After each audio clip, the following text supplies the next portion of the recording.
to Back to School, where Learning and Liberty meet. This is Kathy Wells. This is my third video podcast, and it's a continuation of the second one that I just did. I'm talking about socialism, modern education, progressivism, where all the CSCOPE stuff is coming from, and is it just CSCOPE? No, it's not. So what I left off with was John Dewey, and I was looking for a quote to read to you, and I found it, so that's good. I'm going to read that to you, and there's going to be a lot more to talk about. So let me start again. I'm reading from Charlotte Iserbyt's book, The Deliberate Dumbing Down of America, free online. The book online is much longer, and this is basically really thick. It's a timeline of everything that's happened in modern education that's headed toward, really, it's just everything bad, really. She used to work in the Reagan administration in the Department of Education, so I really feel like that she's an expert on that. Okay, so I'm going to go to page 38, and I was trying to explain to you, Dewey is the father of modern education. And before I read this to you, I want to talk to you about something that's really, really important. And I've talked about this before, but, okay, so how does this look?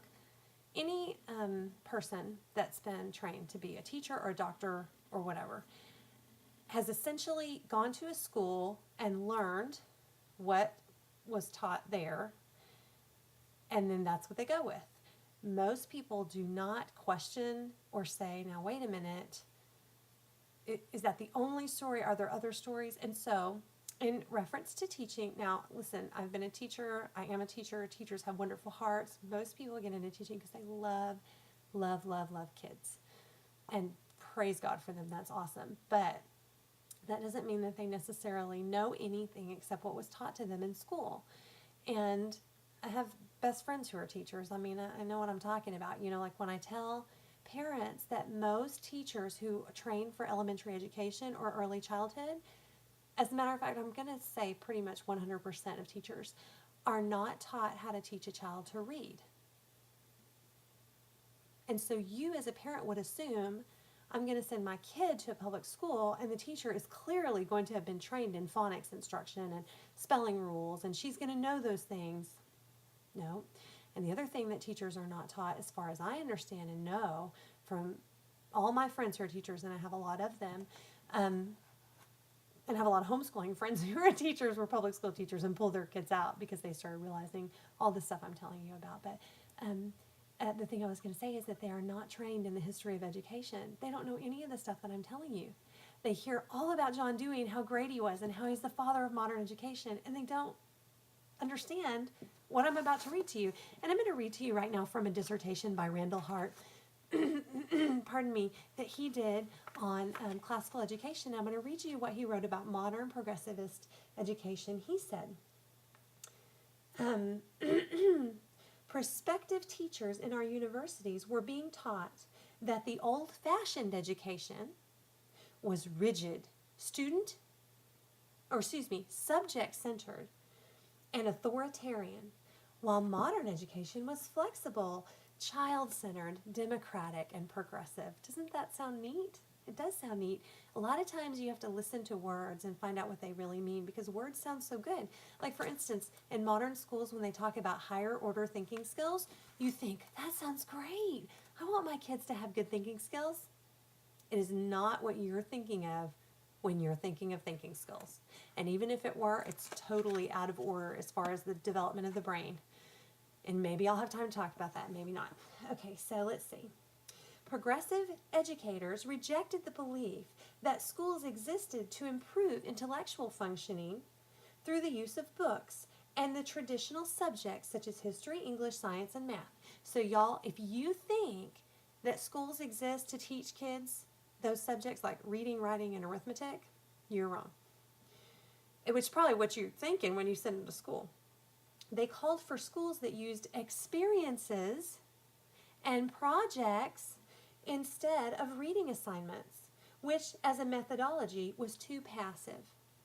Activities needed to be jointly planned by the teachers and the students, with an emphasis on cooperation, ding, ding, ding, ding, instead of competitiveness, as exemplified by the giving of grades. Okay, did I just say that to y'all in the last podcast? I did. And if you know anything about the CSCOPE curriculum in particular, you know that there's a certain percentage of time that must be spent in group work.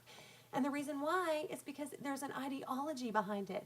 Traditional school, which, listen, y'all, I'm 38, and I didn't even go through traditional school. I mean, traditional school I would look at as like Little House on the Prairie. That was traditional school, the one-room schoolhouse.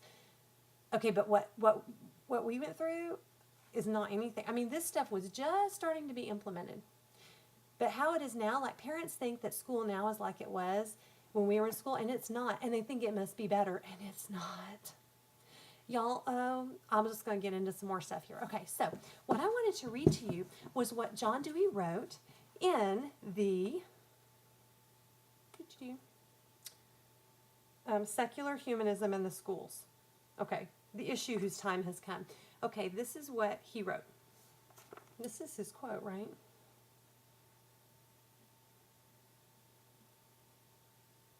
Oh, this may not be Dewey's quote.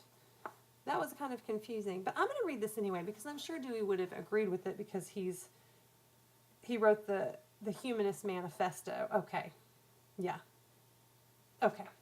And he called for a synthesizing of all religions and a socialized and cooperative economic order. Okay, that's the father of modern education. He wanted to synthesize all religions. Does that happen in CSCOPE? Do we talk about how Allah is another name for the Hebrew God? He wanted to,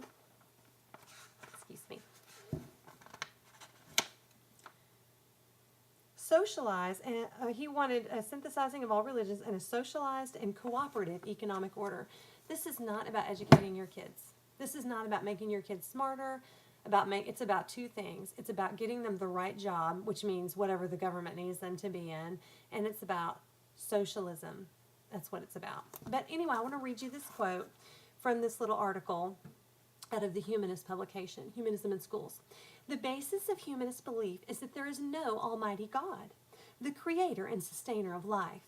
Humanists believe that man is his own God. How's that working for you? They believe that moral values are relative. You've heard of moral relativism. This is where it came from, and this is why we Christians look around and go, why is our society like this? Even in the church, why is it like this? This is why. Devised according to the needs of particular people, and the ethics are likewise situational. Humanists reject Judeo-Christian moral and ethical laws, such as those contained in the Ten Commandments, calling them, quote, dogmatic, outmoded, authoritarian, and a hindrance to human progress. In humanism, self-fulfillment, happiness, love, and justice are found by each man individually, without reference to any divine source.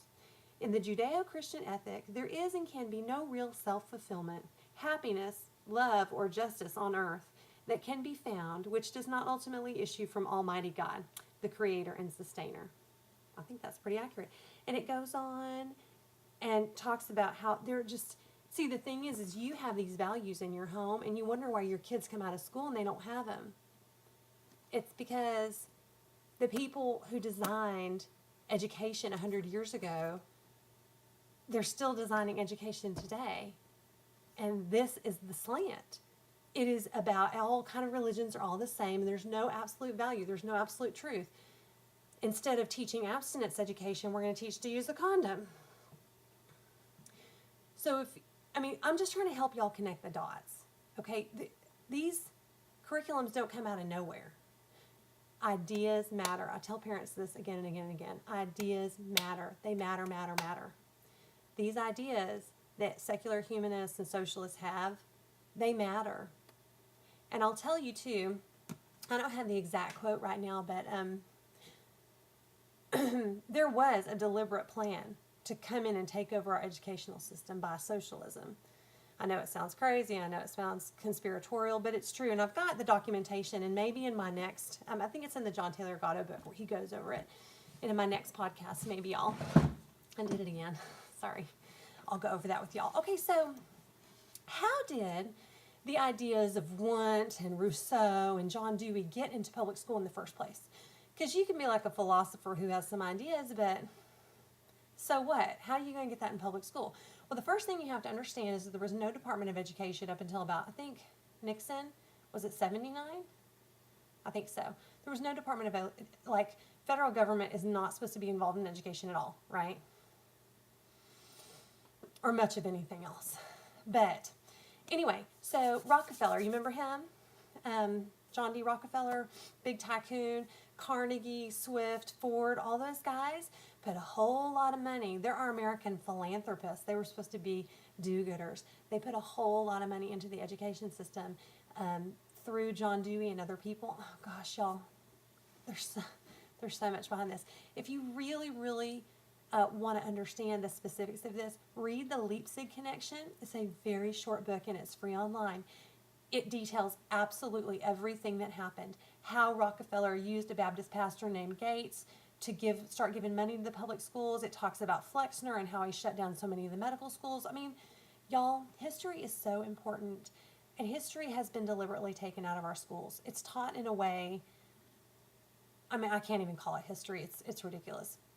And the reason that history was taken out of schools is because it's just like why reading was taken out of schools and really understanding things.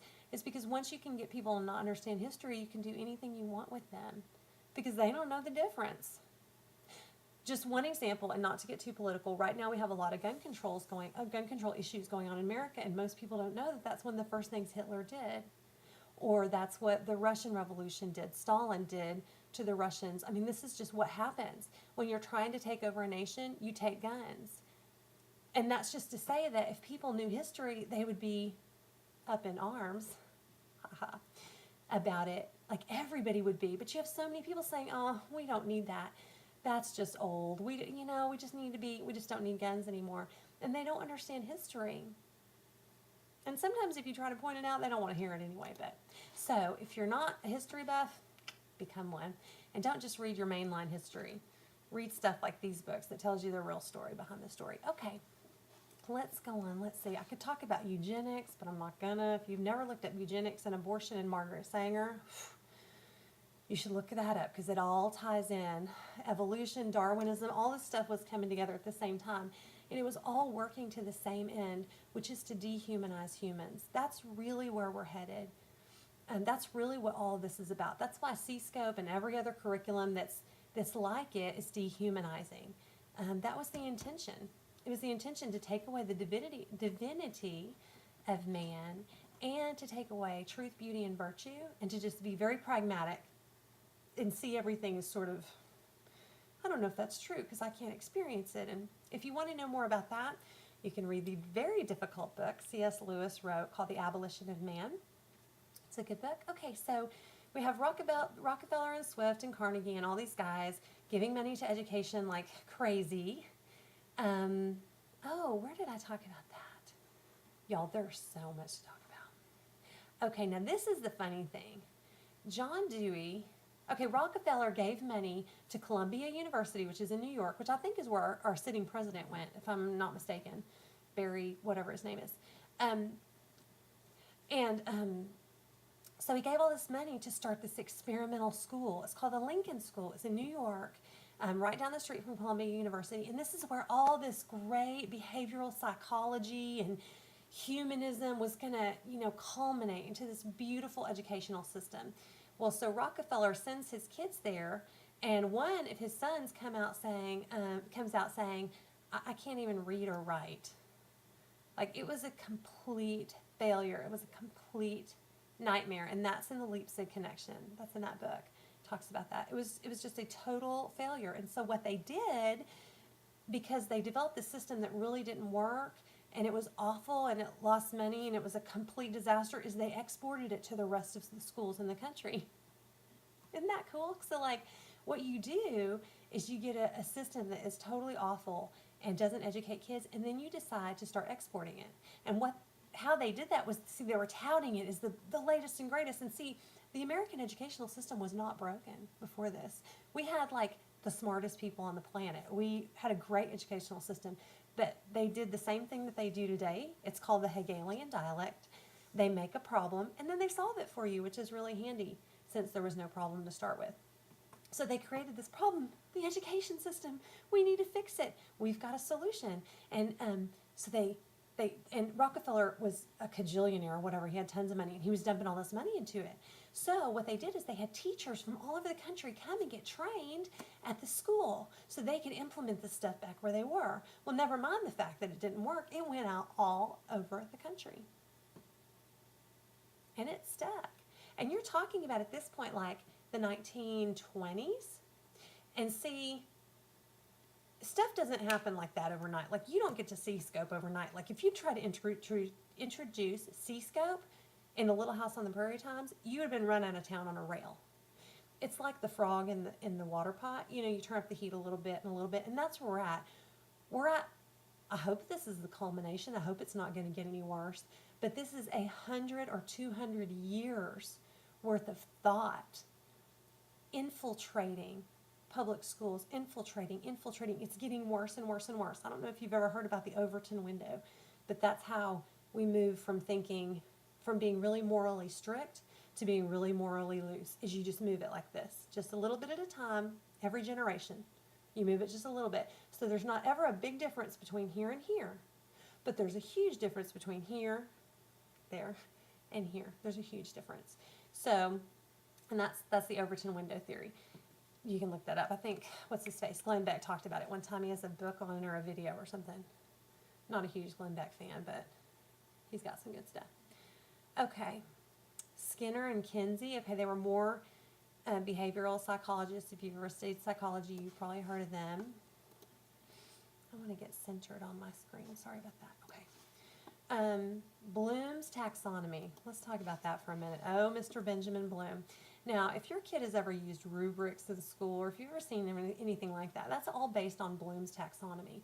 1956, Bloom published his taxonomy, which breaks education down into like behavioral units. So they'll have all these things like, you know, the child does this and this and this. And so it's not like this holistic, we're going to teach him how to read. You know, we're going to teach him how to do basic math. It's not like this holistic thing. It's like, did the child do this little thing and this little thing and this? It's called a taxonomy. What taxonomy means is naming things. So we broke it all down into these little parts, basically. It's one of the most influential education documents in our system. It's what every modern curriculum is based on.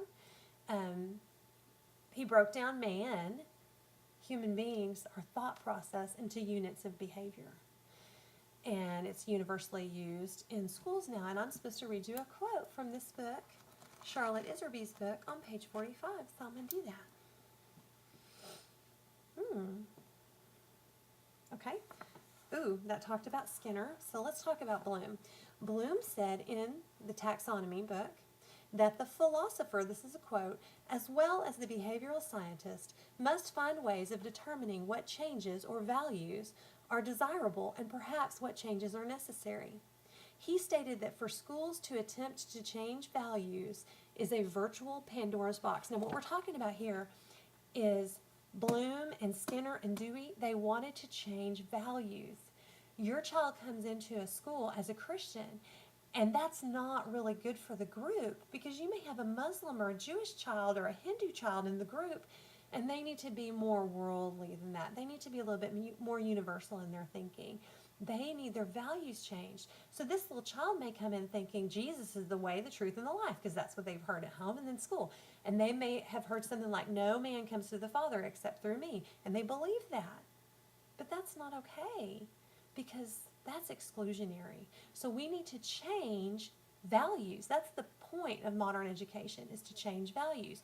Remember we read that quote earlier from William James, I think it was? Or maybe it was John Dewey. It was John Dewey saying, you know, this is about socialization. This is about changing values. Anyway, so Bloom said that was opening a Pandora's box, but that our box must be opened if we are to face reality and take action. And that is in this box that it is in this box that the most influential controls are to be found. The affective domain contains the forces that determine the nature of an individual's life and ultimately the life of an entire people. And y'all, that's why I call modern education social engineering. If you'll go back and read Bastiat's The Law, he talks a lot about social engineering. He was a French writer. during Napoleon's time, and he saw statism creeping its way in. And anyway, that's a side subject, but it's all connected because it's all about social engineering. It's all about saying what you can and can't believe and what we want your children to believe and not believe. And right here, I want to say something because I know what a lot of parents are going to be thinking. Hang on one second. I want to read this first. Bloom changed the focus of education from a general liberal arts education. Now, liberal arts doesn't mean like politically liberal. What it means is classical education making humans human. It's very divinity-centered. It's not bad. Anyway, he changed the focus of education from a general liberal arts education, which is how it had been for thousands of years, which benefited man as a whole, to a narrow training which would be based on the behavioral psychologist's determination of what changes in thoughts, feelings, and actions would be desirable and perhaps necessary for the benefit of society as a whole. See, y'all, we're not talking about individual kids. I'm not talking about Johnny. What's the best you can do? I'm going to put you in a group to make you work with somebody as, like, we saw in our paper recently, a bunch of fifth graders working in a group to measure playing cards with a ruler. I think I talked to y'all about this, but you know, when I need to measure something, I don't call 3 other people. I just measure it. Anyway, Bloom's taxonomy provided the finishing and crucial touch to the foundation laid by Dewey and others of the bedrock of today's education and teacher training. And this book just goes on and on. I mean, this book is just, both these books are just great. And there's so many other books that are just fabulous. But, okay, so you've got Bloom's taxonomy in 56. You had Dewey before that. See, it's all building. It builds on a little bit at a time. Okay, let's see. I read that. Okay, yeah. Ooh. That's a good one, too. I might go ahead. What time do I have here? Okay, I might go ahead and read that to you, but I'm getting long. What did I want to talk to you about? Oh, yeah. Okay, and I know what y'all are going to say, but my school has good Christian teachers and a good Christian principal. I don't doubt that. I'm so happy that so many Christians are in this system. I mean, praise God for that. That is awesome. I'm really excited about that. The problem is that they're part of a system. And you ask any teacher and she'll tell you she doesn't have total control over her classroom. She just, I mean, a lot of times you just have to follow the curriculum. And the tests are another thing because they're pre-made a lot of times. And they've got some socialistic, humanistic slanting in there.